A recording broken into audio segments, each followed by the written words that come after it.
Alright, so my name is Logan Toth, I'm Hannah Wasilko. I'm Elise Frew.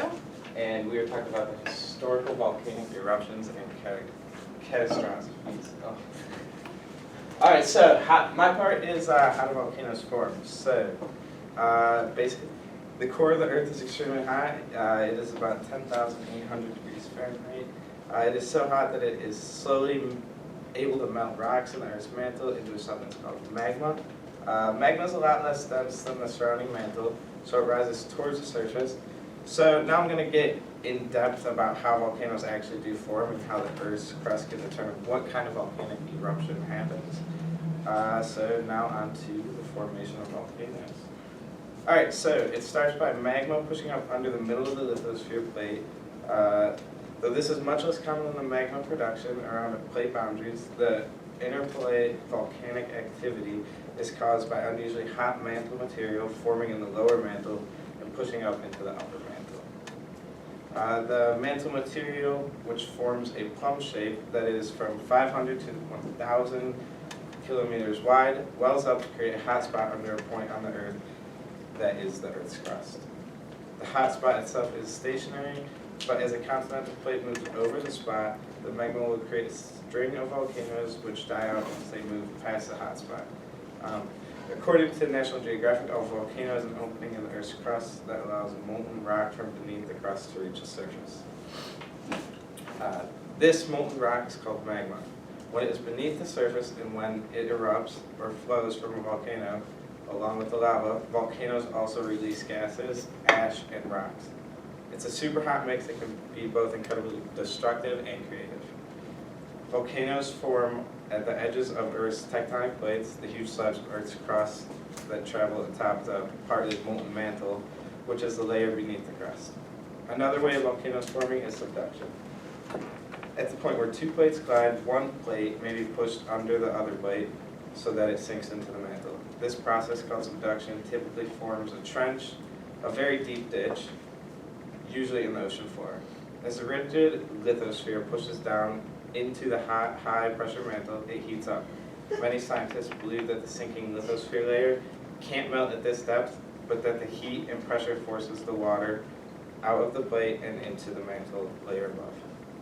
The increased water content lowers the melting point of the mantle rock in this wedge, causing it to melt in the magma.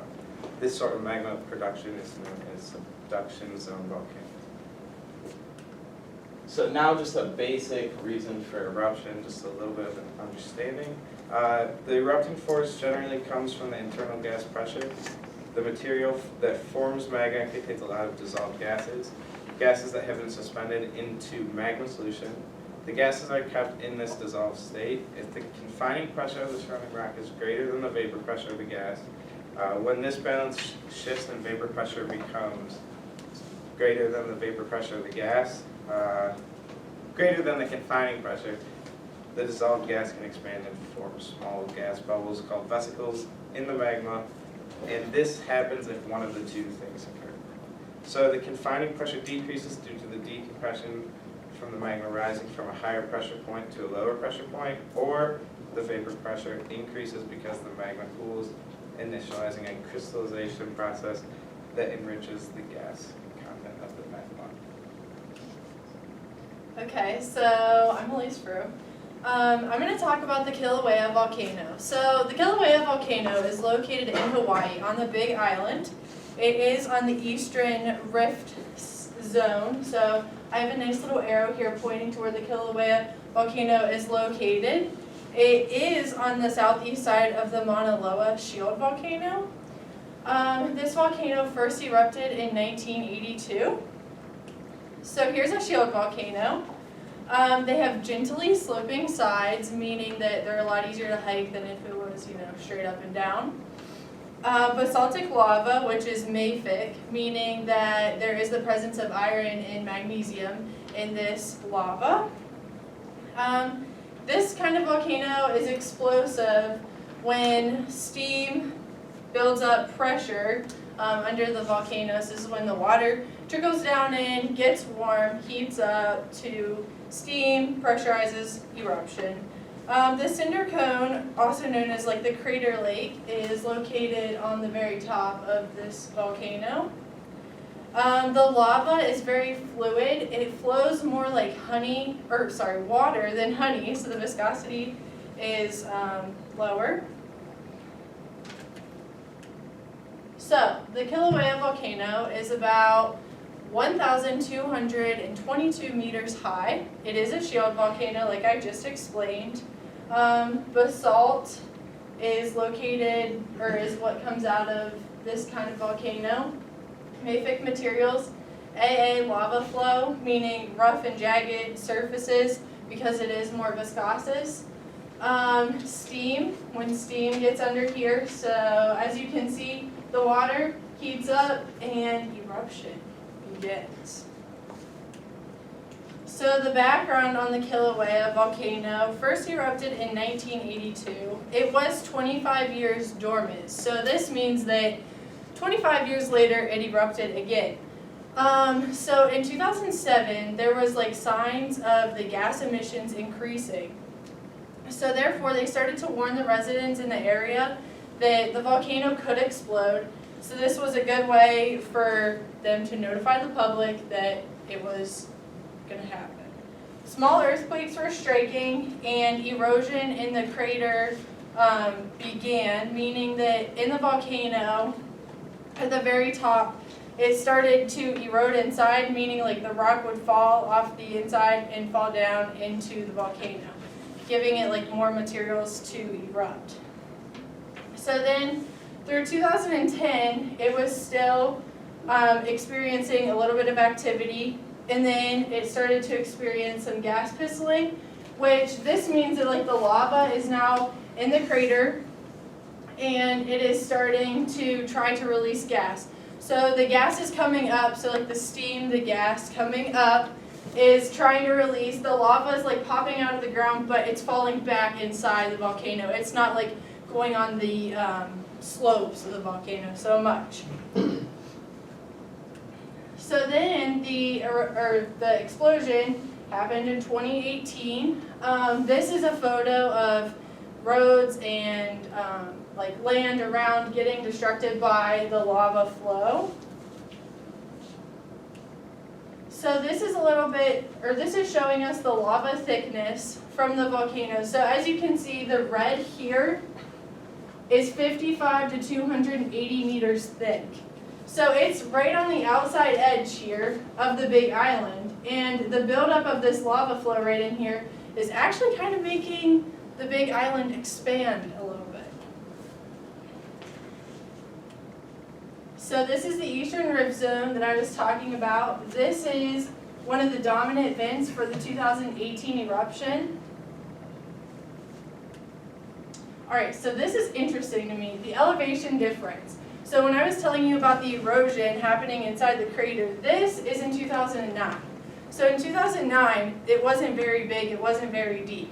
2018, after the eruption happened, it was now significantly deeper, showing that all of that lava came out of the volcano and spread out around it. In the 2018 eruption, so what happened is there was two magma chambers that were like plumbed together. They were connected, helping with the 2018 eruption. So when an earthquake struck, about the seismic waves measuring 6.9 made the magnetic plumbing shift. So therefore, these two magma chambers weren't so much connected, making it erupt anymore, but now the eruption had stopped. There was less of an eruption occurring, and now we have a great opportunity to do research on how this volcano erupted and the fact that it could erupt in the future if we have another earthquake to shift the plates back into place.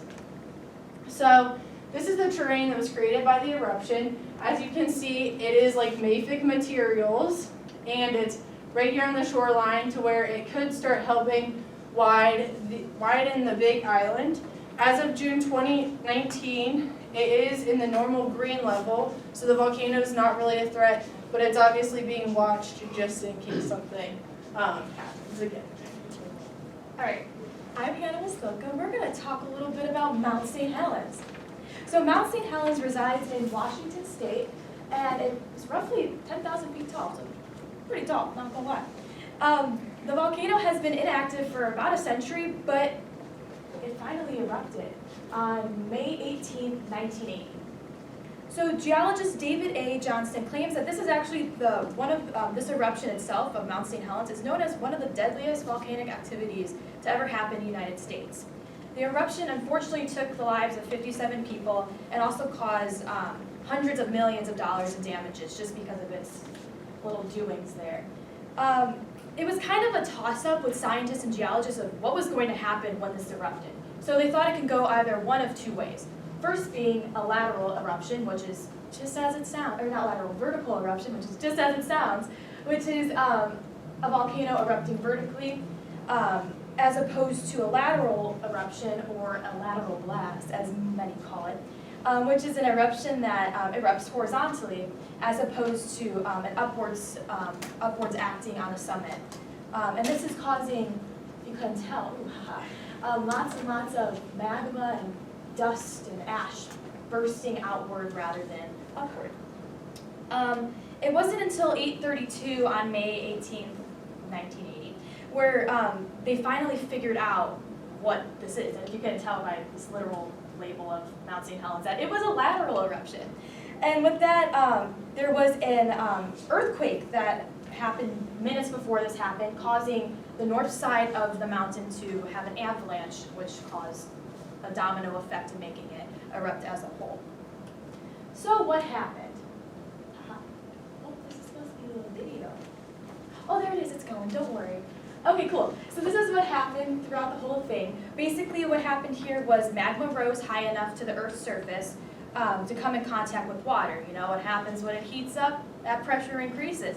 When that pressure increases, it goes kablooey, as Dr. Husky frequently says. There's that. So here's where things get heated. All right. So it formed a cryptodome, and basically what a cryptodome is from USGS is it states that it's a body of magma that rises from the depths and intrudes into the volcano. Now, it does not erupt on the surface, but the formation can cause like a bulge or a welt on the side of the volcano, and that's what caused the avalanche on the north side of the mountain. So not only that, but the eruption caused a magnificent, look at that, a magnificent amount of smoke and dust. So it came to be over 15 miles high, and speeds that were concurring were over hundreds of miles an hour, so it was a fast one too. In less than 9 minutes, if that doesn't say anything about time, in less than 5 to 9 minutes, it was during that time range, where the blast destroyed everything in a 230-mile radius. In just over 2 weeks, the ash circled the entire globe. I don't know how they figured that out, but they did, and I think that's super interesting. So another thing they call this whole occurrence, they call it a stratovolcano, and according to USGS as well, this is just a steep volcano built, typically made up of both 50% lava, 50% pyroclastic materials. And yeah, that's in general what they were comparing this to, this whole occurrence again. So, in a question, how many of you guys think volcanoes are bad? None of you? Okay, thanks, Noah. Okay, we got a couple people. So I think when I first think of volcanoes, I think of like a natural disaster. Clearly, people's lives were lost because of this volcano erupting. But Dan Miller didn't think that. He thought that there was some good that can come from this bad. I don't know how he figured that out, but he did. And he said that overall, the eruption of Mount St. Helens, this is what got a lot of geologists thinking and getting knowledge for the future. This occurred in 1980, which is surprisingly 40 years ago. I don't know, just a lot longer than I thought it was going to be. And a lot of technology has advanced over that time. So we gained a lot of knowledge from this and are able to move forward from it. As well, we learned a lot about deposits and how they're produced from this volcanic eruption, and as well how to anticipate to know what is going to happen in the future. Obviously, we can't plan everything. No one knows can tell the future. But in general, it's a good way to kind of learn the consequences before they get out of hand and a lot of lives are lost. And to sum things up, I just thought this was a cool picture. Look you could not even tell that these are the same picture, but look it's exactly the same. This is after all the eruption occurred, and yeah, that's the final, this is what it looks like now, as opposed to what it looked like before. If you want more information, there are references. So thank you.